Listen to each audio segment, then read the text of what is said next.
तो आदाब, नमस्कार, गुड इवनिंग, सत श्री अकाल। एक बार फिर आप तमाम लोगों का स्वागत है क्राइम तक की कहानी के इस एपिसोड में। उम्मीद है पूरी फैमिली अच्छी होगी, अपना ख्याल रख रही होगी। बहुत से लोगों के मैंने मेल देखे जिसमें उन्होंने कमेंट्स लिखा था कि सैटरडे को आप कुछ उदास थे या आप उस तरीके से कहानी नहीं सुना रहे थे। तो असल में मैं उसके बारे में ही आपको बताता हूँ। हमारे एक बड़े सीनियर कैमरामैन जिनके साथ मैंने सैकड़ों शूट किया, राजू भाई, मतलब हर दिल अजीज़, हर एक उनको प्यार करता, बहुत ही डाउन टू अर्थ इंसान, जिनसे मैंने ख़ास तौर पर टीवी में मैं नया नया आया था और उनके साथ बहुत सारे उस वक्त जुर्म की शुरुआत हुई थी।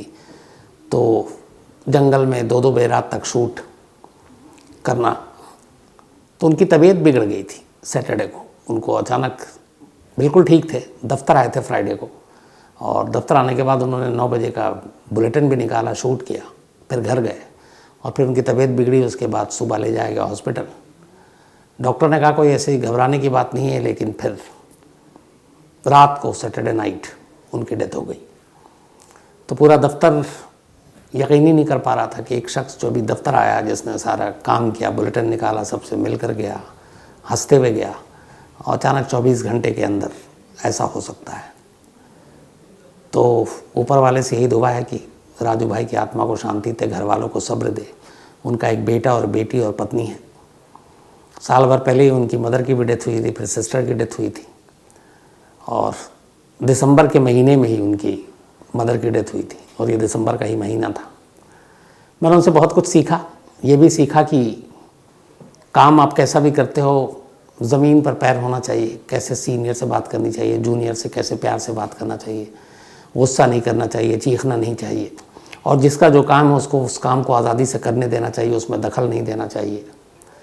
एक उनका हमेशा याद रहता था, जब मैं शुरू आया था तो मुझे टीवी के बारे में इतनी जानकारी नहीं थी, तो जंगल में शूट करते थे। अब जंगल अंधेरा है, वहाँ लाइटिंग करनी है। वो लाइटिंग के उस्ताद माने जाते थे हमारे इस पूरे आज तक ग्रुप में। उनसे बेहतर लाइटिंग किसी को नहीं आती थी। तो जब शूट करते थे तो अचानक एक आवाज़ आती थी राजू भाई की कि बेबी की मुंडी काट के डाल दे। अब मैं सोचता था कि ये क्या बोल रहे हैं। एक तो वैसे ही क्राइम जुर्म का शूट, ऊपर से बेबी और बेबी की मुंडी काट के। तो पता चला बेबी एक लाइट का नाम है, और लाइट को जैसे आप रखते हैं, एंगल देते हैं दाएं बाएं ऊपर नीचे, तो लाइट सही जगह पे डालने के लिए फिर ये है कि उसको थोड़ा सा आप लाइट के नीचे जो जगह है उसको थोड़ा ऊपर नीचे आप बढ़ा सकते हैं, घटा सकते हैं। तो उनके अपने शब्द थे कि इस बेबी की मुंडी काट के थोड़ा इधर उधर कर दे। तो एक अजीब सी थी, जो फिर हमेशा हम लोग उसके ऊपर हंसते भी थे, बात भी करते थे। लेकिन यही ज़िंदगी है। पूरा दफ्तर जो है अभी भी उबर नहीं पाया इन चीज़ों से। कल उनका अंतिम संस्कार था, और हमारे तमाम जितने कैमरामैन, न सिर्फ हमारे ग्रुप के, दिल्ली में जितने मौजूद थे सभी वहाँ पर थे। और बस यही है कि ऊपर वाला उनकी आत्मा को शांति दे। तो कई लोगों ने ये पकड़ा, सैटरडे को मैंने जब मेल पढ़ा तो मुझे लगा कि शायद सही सोचा आप लोगों ने। खैर, इस दुनिया का यही दस्तूर है, यही सच है। जो आया है वो जाएगा, जो पैदा हुआ है वो मरेगा, और हर एक हम सबको एक दिन जाना है। बट ये है कि ऊपर वाला सबको अच्छा रखे, और जब जाए तो फिर लोग उसको याद रखें, उसकी तारीफ़ करें। और राजू भाई उन्हीं जैसे में से एक थे, जिनके साथ शायद किसी को कोई दुश्मनी नहीं, हर एक कोई प्यार करता, इज़्ज़त देता था, रिस्पेक्ट देता था। चाहे जितने बड़े सीनियर हों वो भी रिस्पेक्ट देते थे। हम लोगों के लिए तो खैर वो एक आदर्श थे, गुरु थे। तो अब आते हैं आज की कहानी के ऊपर। आज की कहानी 90 के दशक की कर्नाटक की कहानी है। शायद एक वेब सीरीज़ या कुछ आने वाला है इस पर। जैक द रीपर की कहानी मैंने आपको सुनाई है। लंदन का एक सीरियल किलर जिसके बारे में कोई नहीं जानता था। इंडिया में अगर किसी को जैक द रीपर का नाम दिया गया है तो इसी कहानी के विलन को दिया गया है। उमेश रेड्डी इस कहानी का विलन है। एक ऐसा विलन, फिर वहाँ पे बात हमारे कानून की भी आती है। बरसों हो गए, इंतज़ार कर रहा है कि वो कब फांसी पे चढ़ेगा, लेकिन वो तारीख़ ही नहीं आ रही है जिस तारीख पर उसको फांसी पे चढ़ाया जाए। ये वो सीरियल किलर है जो एक तरह से दिमागी रूप से उसके बारे में क्या कहें, कुछ एक नया शब्द आया था कि ये ट्रांस ड्रेसर है, मतलब अपोजिट सेक्स के कपड़े पहनने का जिसको शौक़ होता है। तो ये लड़कियों के, महिलाओं के अंडरगारमेंट्स पहना करता था। बल्कि जब कई बार गिरफ्तार हुआ और पुलिस ने तलाशी ली तो अंडरगारमेंट्स अंदर महिलाओं के ही पहने हुआ था। जब इसके घर पे दबिश दी गई, वहाँ से कपड़ों का गट्ठर मिला जिसमें सारे महिलाओं के अंडरगारमेंट्स और कपड़े थे। 3-4 बार पुलिस को चकमा देकर ये भागा, और जब जब ये भागा पुलिस कस्टडी से, इसने तब तब 2-3 और मर्डर और रेप किए। तो अगर पुलिस की भी लापरवाही ना होती, इसको ढंग से पकड़ा रहा होता, तो शायद 8-10 लोगों की तो जान बच जाती। गुजरात, कर्नाटक, जम्मू कश्मीर, इन सब जगहों पे इसने वारदात की। बाकायदा CRPF में नौकरी की, उसके बाद भाग कर आया। फिर एक और जगह पे इसने DAR में काम किया, डिस्ट्रिक्ट आर्म्ड जो रिजर्व, और वहाँ से निकला हुआ एक शख्स इस देश का जैक द रिपर बनता है। तो आज की कहानी इसी जैक द रिपर यानी उमेश रेड्डी की कहानी। हालांकि उसके बहुत सारे नाम हैं, कुछ लोग उमेश रेड्डी कहते हैं, कुछ उसका नाम राजुलू रखते हैं, कुछ रमेश रखते हैं, कुछ वेंकटेश रखते हैं। 1959 में उमेश रेड्डी का जन्म कर्नाटक के चित्रदुर्ग इलाके में होता है। इसके बाद उसकी ज़िंदगी के बारे में ज़्यादा कहानी सामने नहीं आती। ये बड़ा होता है, बड़ा होने के बाद इसकी नौकरी CRPF में गार्ड के तौर पर लग जाती है। CRPF में नौकरी लगने के बाद इसकी पोस्टिंग होती है जम्मू कश्मीर में। जम्मू कश्मीर में ये कमांडेंट हाउस में गार्ड के तौर पर काम कर रहा होता है। पहला जुर्म उसने वहीं किया। उस कमांडेंट हाउस में एक CRPF के सीनियर अफसर की बेटी के साथ इसने रेप करने की कोशिश की। इत्तेफाक से कुछ लोगों ने देख लिया, शोर हुआ। वहाँ पे वैसे ही सिक्योरिटी रहती है, CRPF, सारी चीज़ें। तो इसे मौके से ही रंगे हाथ पकड़ लिया गया। पकड़ने के बाद अब इसके ऊपर इसको पुलिस और बाकी जगह भेजना ही था, लेकिन पहली बार ही पहला जुर्म करने के बाद वो भी CRPF की कस्टडी से ये भाग निकला। CRPF ढूंढती रही, फिर इसका कोई सुराग नहीं मिला। ये भाग कर कर्नाटक आ गया। कर्नाटक आने के बाद 1996 में इसने DAR यानी कि district arm reserve force join किया। अब इसने अपना नाम, पता, हुलिया, आइडेंटिटी सब छुपाई, तभी इसको ये नई नौकरी मिली, वरना CRPF में ये वांटेड था। और उस वक्त 1996 की बात है, शायद इतनी ज़्यादा इसकी आईडी और इसके बारे में इतनी जांच और ये सारी चीज़ें की नहीं गई। तो बड़ी आराम से ये CRPF में क्राइम करने के बाद DAR में आकर नौकरी करने लगा। DAR में नौकरी करने के बाद अब इसका दिमाग में वही था कि बस मुझे रेप करना है और मर्डर करना है। इस शुरुआत से ही इसके दिमाग में ये खुराफात चलता था। इस नौकरी के दौरान अब उसने पहले रेकी करनी शुरू की। रेकी करनी शुरू की तो इसे एक बात पता चली कि जो ज़्यादातर लोग हैं, ख़ासतौर पर इस वक्त बेंगलोर के अब इर्द गिर्द ही आ गया, तो उसे पता चला कि ज़्यादातर लोग ऑफिस चले जाते हैं, दुकान चले जाते हैं, काम पे चले जाते हैं, और घर में महिलाएं अकेली होती हैं। तो 11 से 3 का ये जो टाइम हो, उसमें बहुत सारे घरों में महिलाएं अकेले होती हैं। उनके पति, उनके बच्चे काम पे चले जाते हैं, स्कूल चले जाते हैं। उसने 11 से 3 का ही ये समय फिक्स किया अपने शिकार के लिए, और इसके बाद ये किसी न किसी घर में, जहाँ पहले ये दिन में रेकी करता, पता कर लेता कि इस घर में ये महिला अकेली है। उसके बाद ये वहाँ पहुँचता। पहुँचने के बाद पता पूछने के बहाने किसी फर्जी इनाम लेता कि यहाँ कहाँ रहते हैं, या पानी प्यास लगी है। जैसे ही महिला दरवाज़ा खोलती, ये अंदर दाखिल होता, चाकू की नोक पर फिर उसका रेप करता, फिर उसे मर्डर कर देता उसका, और जाते आते कुछ गहने वहने लूट के चला जाता, ताकि पुलिस को ये लगे कि मामला लूटपाट का है। इसने एक के बाद एक ऐसी कई वारदातों को अंजाम दिया, लेकिन कड़ियाँ पुलिस जोड़ नहीं पा रही थी, इसलिए अब तक पता नहीं था कि इस शहर में एक सीरियल रेपिस्ट या किलर घूम रहा है। लेकिन धीरे धीरे जब ऐसे इंसिडेंट बढ़ने लगे, तो कहते हैं बेंगलोर के आसपास लोगों में एक दहशत फैल गई। लोग अनजान आदमियों को, ख़ासतौर पर दिन में 11 से 3, चूँकि ज़्यादातर वारदात हुई, घरों के दरवाजे बंद रखो, घरों के दरवाज़ों को मजबूत बनाया गया, और ये था कि किसी भी अनजान शख्स के लिए दरवाज़ा न खोलो। दहशत इतनी थी। इधर पुलिस के ऊपर भी दबाव था, एक के बाद एक वारदात हो रही थी। अब ये करता रहा ये सारी चीज़ें, वारदात, लेकिन अभी तक पकड़ा नहीं गया था। फिर इसने 1996 में ही, जब DAR में नौकरी लगी, वहीं एक लड़की के साथ रेप करने की कोशिश की, लेकिन इत्तेफाक से उस लड़की के हाथ में एक पत्थर आ गया और उसने उस पत्थर से निशाना लगाया। उसे चोट लगी, वो गिरा, और इतना मौका मिला कि वो लड़की वहाँ से भाग गई। उसकी आबरू भी बच गई और जान भी बच गई। लेकिन इसके 2 दिन बाद ही उसने उसी इलाके में 6 दिसंबर 1996 को एक 16 साल की लड़की को अकेला पाकर उसके साथ रेप किया और फिर उसे मार डाला। भले मारा नहीं, उसका रेप किया। रेप करने के बाद वो भाग गया। अब वो चला गया वापस। अच्छा, ये एक इंसिडेंट करता और उसके बाद ड्यूटी भी ज्वाइन कर लेता। लगभग कई महीने बीत गए। उसके बाद अचानक एक दिन वहाँ पे एक परेड चल रहा था जिसमें ये DRA की टीम भी थी, DRA के, और उसका ये मुलाजिम था। अब उस परेड में ये भी मौजूद था। तो जब, बल्कि दिसंबर में हुआ था, जनवरी की बात है, 26 जनवरी, महीने भर के अंदर, 1 महीना और 20 दिन। तो उस परेड में ये था और इत्तेफाक से वो लड़की उस परेड में थी जिसका रेप हुआ था।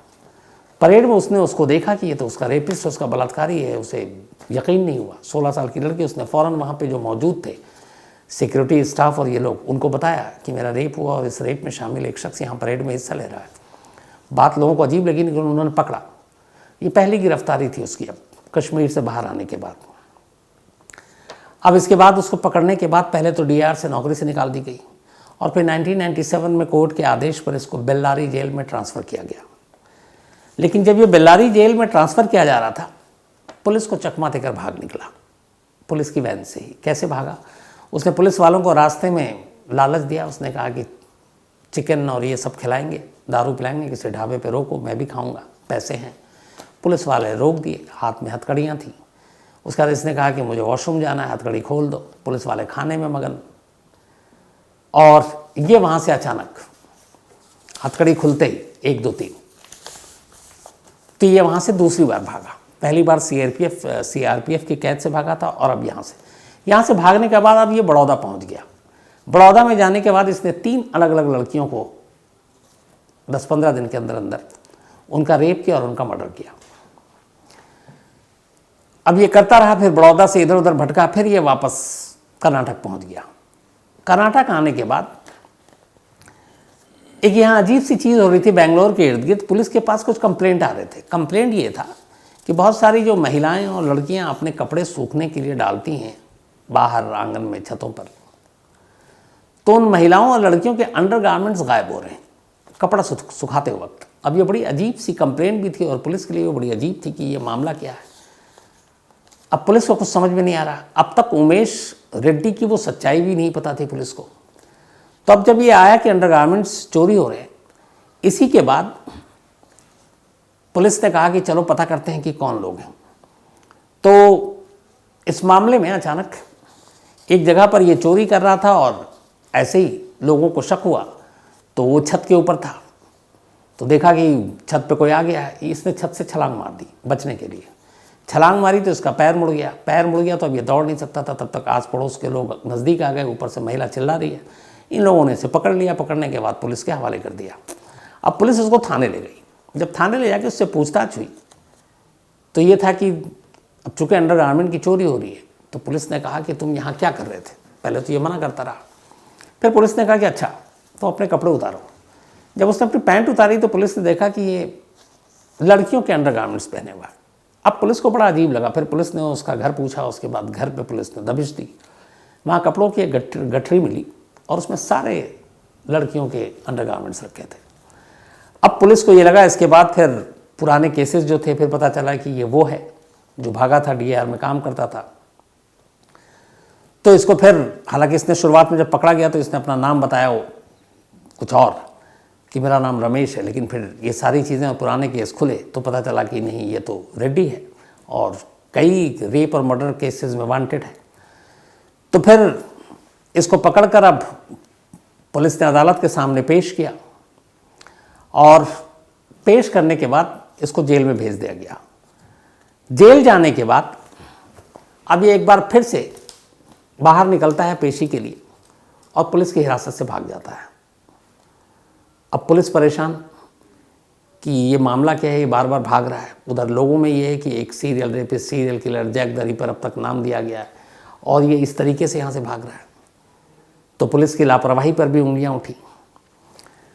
लेकिन भागने के बाद उसने फिर एक रेप किया और फिर मर्डर किया।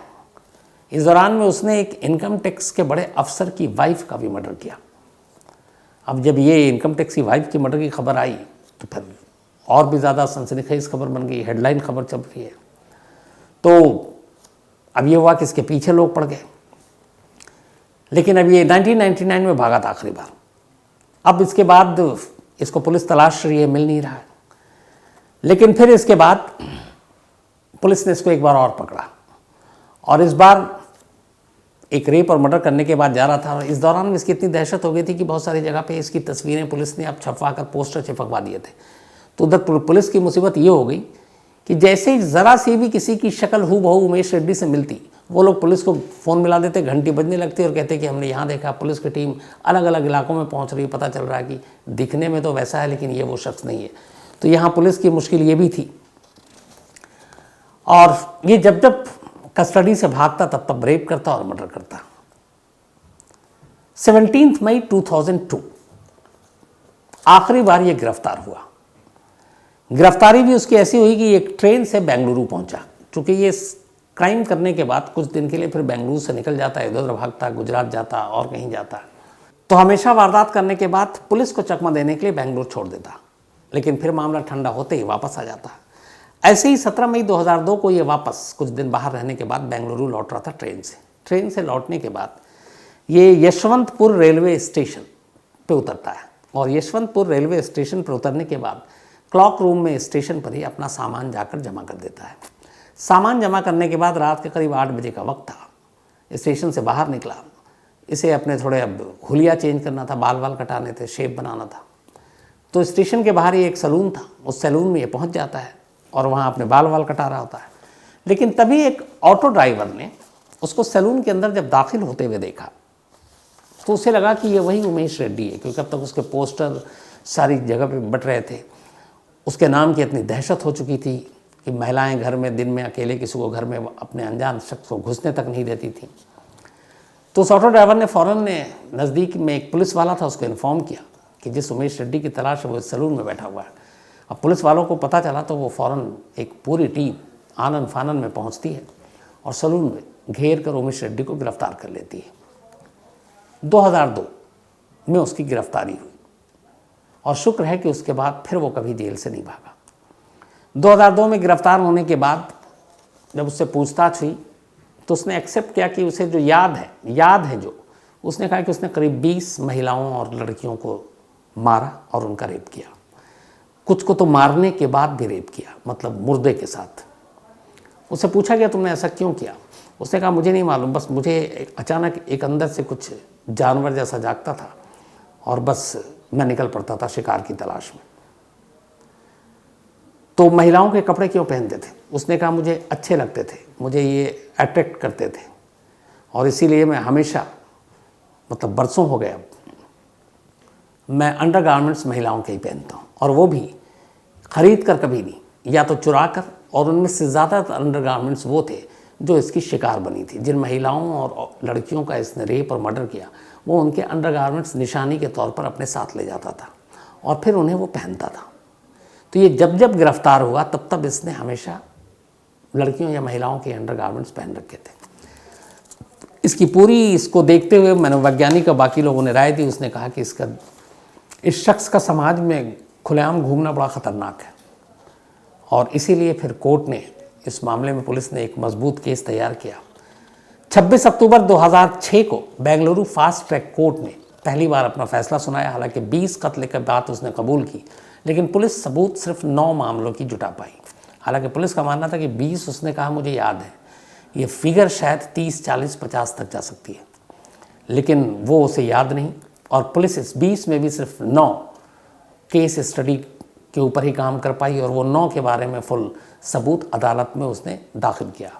उन सबूतों को देखते हुए 20 में से 9 कत्ल और रेप को देखते हुए 26 अक्टूबर 2006 को बेंगलुरु फास्ट ट्रैक कोर्ट ने उमेश रेड्डी को फांसी की सज़ा सुनाई। इसके बाद हालांकि उसने तब अदालत में कहा कि मैं ये सब कुछ पैसे की खातिर करता था, मैं रेप और उसके लिए नहीं करता था, मेरी माँ बीमार थी, मुझे पैसे चाहिए। लेकिन अदालत ने कहा कि तुम जब जब पुलिस कस्टडी से भागे 3-4 बार, तब तब तुमने रेप भी किया और मर्डर भी किया। अगर खाली मर्डर हो तो और लूटपाट हो तो समझ में आता है कि तुम्हारा मोटिव कुछ और है, लेकिन अगर माँ की मदद करनी और पैसे चाहिए तो फिर रेप क्यों? ये बात कन्विंस नहीं हो पाई अदालत और इसीलिए उसे सजाए मौत हुई। 6 में ये आया फास्ट ट्रैक कोर्ट का मामला। इसके बाद मामला 2007 में कर्नाटक हाई कोर्ट में पहुंचा। कर्नाटक हाई कोर्ट में 2 जजों की डिवीज़न बेंच के पास ये मामला पहुंचा।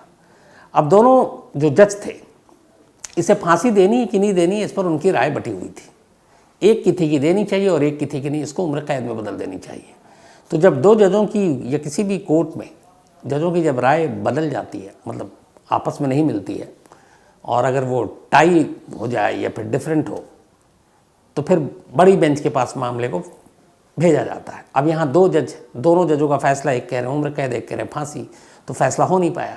तो इसके बाद 3 जजों की हाई कोर्ट की बेंच को ये मामला सौंपा गया कि फास्ट ट्रैक कोर्ट ने उमेश रेड्डी को फांसी की सज़ा सुनाई दी है, आपका क्या कहना है। तो 3 जजों की जब बेंच के पास ये मामला गया, तो 3 जजों की बेंच ने बहुमत से 3-0 से उमेश रेड्डी के गुनाहों को देखते हुए उसे फांसी की सज़ा देने के निचली अदालत के फैसले पर मुहर लगा दी और कहा कि इसकी मतलब सज़ा घटाने का कोई मतलब नहीं बनता है, इसे सज़ाए मौत ही मिलनी चाहिए। इस फैसले के बाद मामला सुप्रीम कोर्ट में गया और सुप्रीम कोर्ट में 1 फरवरी 2011 को सुप्रीम कोर्ट ने भी दोनों कोर्ट के फैसले को बरकरार रखा और उमेश रेड्डी को फांसी की सज़ा सुनाई। यानी कि 2006 में लोअर कोर्ट ने फैसला सुनाया, 2007 में हाई कोर्ट ने और 2011 में सुप्रीम कोर्ट ने।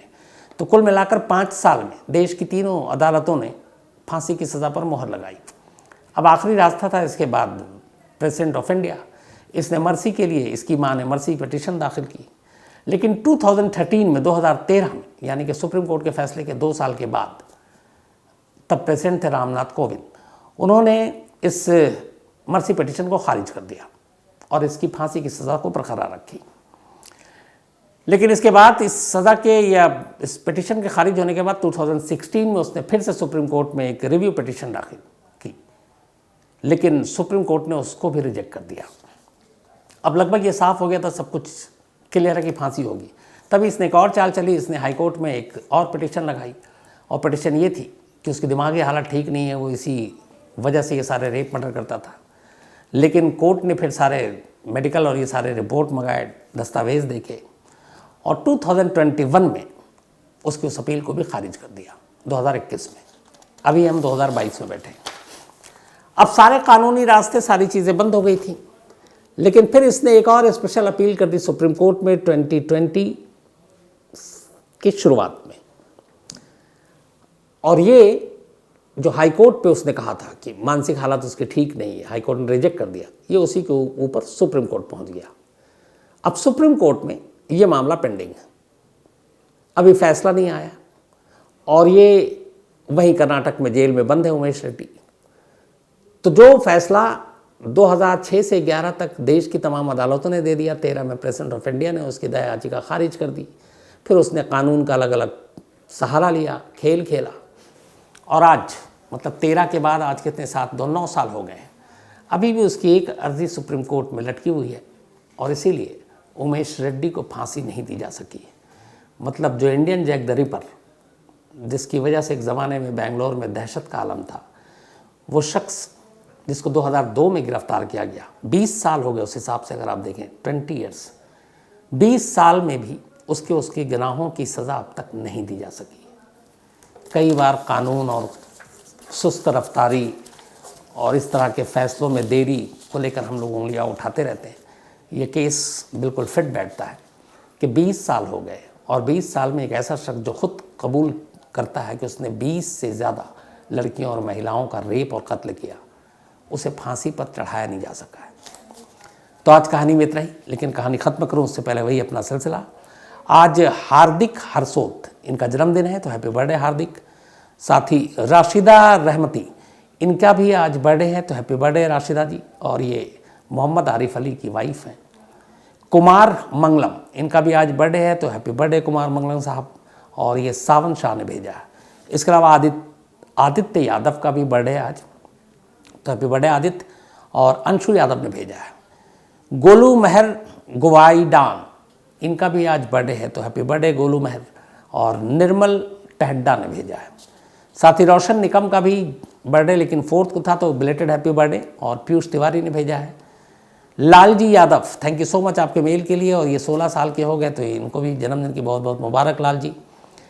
चारू उर्फ हृदय, इनका भी बर्थडे है, तो हैप्पी बर्थडे चारू। और ये आकाश सिंह ने भेजा है। गणेश शर्मा, ये बीकानेर से, इनका 3 दिसंबर को बर्थडे था, तो बिलेटेड हैप्पी बर्थडे गणेश। साथ ही आशीष जैन का भी आज जन्मदिन है, तो हैप्पी बर्थडे आशीष। इसके अलावा मीना वारले, इनका भी बर्थडे है, बल्कि इनका बर्थडे शायद कल है, तो हैप्पी बर्थडे एडवांस में मीना जी। और ये विनय कुमार बारले की वाइफ हैं और साथ ही इनकी बेटी हैं महक। इसके अलावा मुकुल शर्मा, इन्होंने इस उमेश रेड्डी कहानी की फरमाइश की और मुकुल जी आपकी फरमाइश पूरी हो गई। साथ ही आसिफ निज़ाम अंसारी, इन्होंने कहा कि आप कहानी में डेट और टाइम क्यों नहीं देते, तो कहानी में एपिसोड नंबर होता है, उससे आपको बड़ी आसानी से पता चल जाएगा। मैं कोशिश करूंगा दीपक से बोल करके अगर डेट भी जा सके। प्रवीण डाबर, इन्होंने कहा कि इन्होंने बहुत जगह ढूंढा, ये समझ में नहीं आया कि आफ्ताब कैसे पकड़ा गया श्रद्धा केस में। तो आफ्ताब ऐसे पकड़ा गया था प्रवीण साहब की श्रद्धा के पिता ने एक गुमशुदगी की रिपोर्ट लिखाई थी, फिर उसके बाद महरौली पुलिस स्टेशन में उन्होंने गुमशुदगी की रिपोर्ट लिखाई और उन्होंने बताया कि वो आफ्ताब के साथ रहती है, आफ्ताब का मोबाइल नंबर दिया। उन्होंने ये भी बताया कि आफ्ताब यहाँ महरौली के छतरपुर पहाड़ी इलाके में रहता है। पुलिस ने आफ्ताब के नंबर के ज़रिए आफ्ताब के घर का लोकेशन निकाला और फिर महरौली पुलिस उस घर में गई और फिर आफ्ताब को गिरफ्तार किया और तब आफ्ताब ने खुलासा किया। शानू यादव, इसके अलावा गौरव गुप्ता कोलकाता से हैं, थैंक यू सो मच।